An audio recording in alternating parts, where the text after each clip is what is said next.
Oh my god, Sammy, kamu kat mana? Kamu dalam ni ke? Nope. Jangan bagi tahu aku dia dah hilang. Ada orang bunuh dia ke? Oh my god, aku dah overthinking. Apa tu? Kejap. Oh my goodness, adakah itu bulu burung aku? Oh no, ada orang dah bunuh Sammy. Oh my god, aku kena bagi tahu Yen sekarang. Ini berita yang sangat buruk. Yen! Selamat pagi dunia. Hari ni hari yang sangat indah. Yen, hari ni hari yang sangat tidak indah. Ada apa? Kenapa Seto? Ada orang bunuh burung aku. Apa? Siapa yang buat macam tu? Itulah tu. Sekarang aku dah rasa rindu dekat dia. Aku tak tahu pun kamu ada burung Seto. Ya, aku ada. Tapi sekarang aku dah tak ada. Dah ada orang bunuh dia. Apa?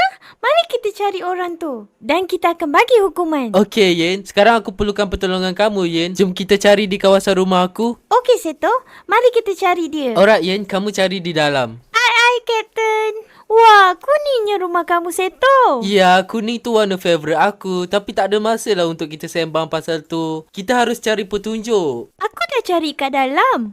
Tapi kat tempat TV pun tak ada.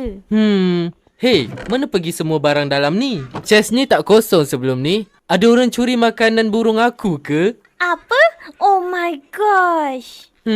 Itu sangat suspicious. Aku dah dapat teka Seto. Apa? Aku rasa dia curi seed ni supaya nanti dia boleh bagi Sammy makan banyak-banyak. Nanti bila dah gemuk, dia akan makan Sammy. Oh no.